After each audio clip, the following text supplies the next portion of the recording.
श्री स्वामी समर्थ. आज गुरुपौर्णिमा आहे. आजचा दिवस खूप पवित्र आहे. आज आपल्या गुरूंचे मनापासून स्मरण करा.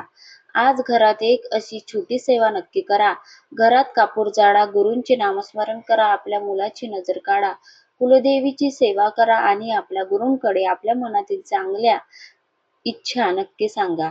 आज गुरुपौर्णिमेला नेमके काय करायचे आणि कोणते सोपे उपाय करायचे हे आपण आज मनापासून जाणून घेणार आहोत.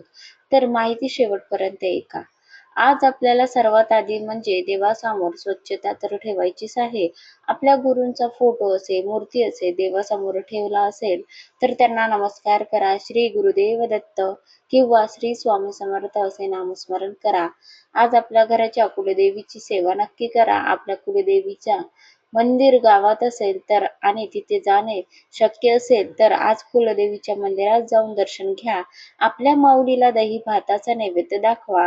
घराजवळील आई माऊल्या असतात त्यांना नैवेद्य दाखवा. आपल्या घरावर आधी कुटुंबावर कुलदेवीची कृपा राहू दे अशी प्रार्थना करा. आज जर मंदिरात जाणे शक्य नसेल तर घरच्या देवघरात कुलदेवीची पूजा करा. देवी समोर दिवा लावा, नैवेद्य दाखवा, मनापासून आज प्रार्थना करा. तशी देवीची पूजा करा. देवापर्यंत आपली भक्ती पोहोचण्यासाठी मोठी पूजा करणेच आवश्यक आहे असे नाही, पण मनापासून केलेली छोटीशी सेवा देखील महत्वाची असते. आज आपल्या लहान मुलाला नजर लागली आहे असे वाटत असेल तर आई आपल्या मुलाची प्रेमाने आज नजर काढा. तो हट्टीपणा करत असेल, ऐकत नसेल तर एका वाटीत थोडे खडे मीठ आणि थोडी पिवळी मोहरी घेऊन घ्या आणि लहान मुलाला समोर बसवा. हे मीठ आणि मोहरी मुलांच्या डोक्यापासून पायापर्यंत 7 वेळा अलगद फिरवा आणि ते करत असताना श्री गुरुदेव दत्त किंवा श्री स्वामी समर्थ असे म्हणत राहा. आपल्या मुलाला नेहमी सुखी आणि निरोगी ठेवावे आणि गुरूंची कृपा राहावी अशी मनापासून प्रार्थना करावे. आणि ते मीठ आणि मोहरी नजर काढून झाल्यानंतर ते मीठ आणि मोहरी घराबाहेर टाकून द्या आणि हात स्वच्छ धुवा. मुलाच्या कपाळावर चंदनाचा, कुंकवाचा किंवा द्या कोणत्याही देवाचा जो अंगारा असतो त्याचा टिळा लावावा. हा नजर काढण्याचा उपाय आपल्याला पारंपरिक श्रद्धेचा भाग आहे. मुलाला काही त्रास होत असेल किंवा तो आजारी असेल तर आज डॉक्टरांचा सल्ला घ्यावा. हा नजर काढण्याचा उपाय आपल्याला पारंपरिक श्रद्धेचा भाग आहे. आज गुरुपौर्णिमेला घरात कापूर जाळून देवाची आरती करा. देवासमोर दिवा लावा आणि कपूर पेटवा. कपूर पेटवताना कपूर जाळताना आपल्या गुरुचे स्मरण करा. श्री गुरुदेव दत्त, ओम नमः शिवाय हा मंत्र सुद्धा देखील म्हणू शकता. घरात सुख शांती राहावी, घरातील सर्वजण सुखी आणि निरोगी राहावे अशी देवाकडे प्रार्थना करा. आपल्या परंपरेमध्ये कपूर जाळणे पवित्र मानले जाते. कपूर जाळल्याने घरातील सर्व बाधा नक्की दूर होतात आणि वैज्ञानिक दृष्ट्याही सांगता येते की त्यामुळे हा उपाय श्रद्धेने करा आणि सोबत चांगले विचार आणि चांगले कर्म ठेवा. मंत्राचे आज पठण करा. महालक्ष्मी स्तोत्र, स्त्री सुक्तम याचे पठण करा. कालभैरवाष्टकमचे पठण करा. आज शक्य असेल तर घरातील सर्वांना मिळून काही वेळ नामस्मरण करा. श्री गुरुदेव दत्त हा मंत्र 108 वेळा म्हणू शकता. आपल्याला आज दिवसभरामध्ये नामस्मरण करत राहा. गुरूंचे नाव श्रद्धेने घेत राहा. आज भगवान शिवांचे दर्शन घ्यायला देखील जाऊ शकता. शिवलिंगावर 1 लोटा स्वच्छ पाणी अर्पण करा.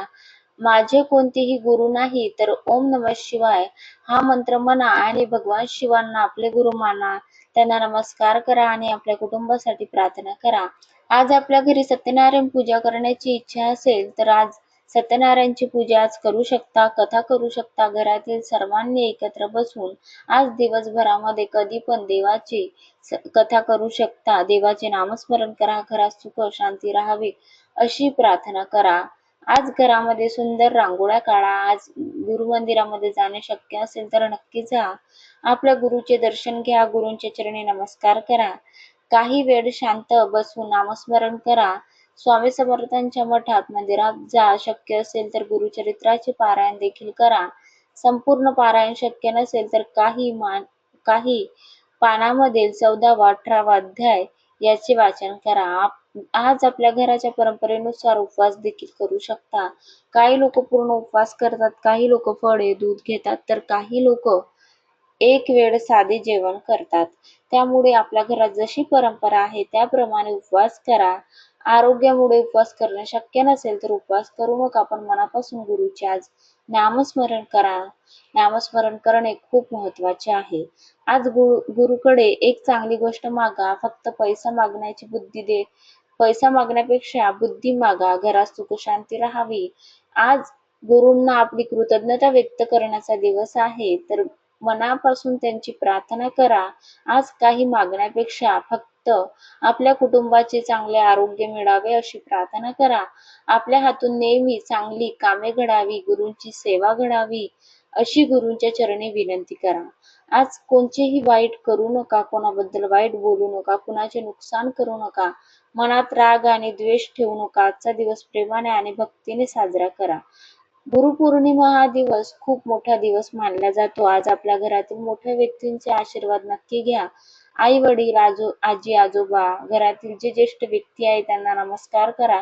त्यांचे आशीर्वाद आज घ्या आणि मोठ्यांचे आशीर्वाद आणि गुरूंची कृपा आपल्या जीवनावर खूप मौल्यवान आहे. आज संध्याकाळी देवासमोर दिवा लावा, कापूर जाळून आरती करा, गुरूंच्या फोटो समोर शांत बसा. आपल्या मनातील सर्व चिंता गुरूंच्या चरणी सोपवा. गुरु माऊली, मला आणि माझ्या कुटुंबाला सुखी ठेवा. माझ्या मुलांना चांगले आरोग्य द्या.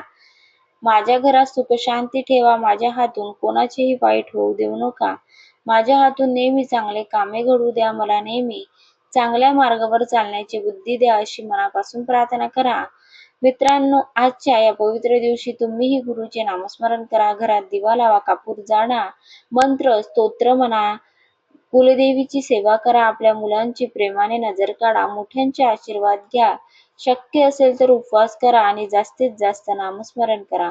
गुरु माऊलींची कृपा आपल्यावर सदैव राहो अशीच प्रार्थना आहे. श्री गुरुदेव दत्त. श्री स्वामी समर्थ महाराज की जय. ही माहिती आवडली असेल तर व्हिडिओला एक लाईक नक्की करा. आज जास्तीत जास्त गुरुचे नामस्मरण करायला विसरू नका. आपल्याकडे जशी परंपरा आहे तशी आज दिवसभरामध्ये आपल्याला सेवा करायची आहे. श्री स्वामी समर्थ. जय.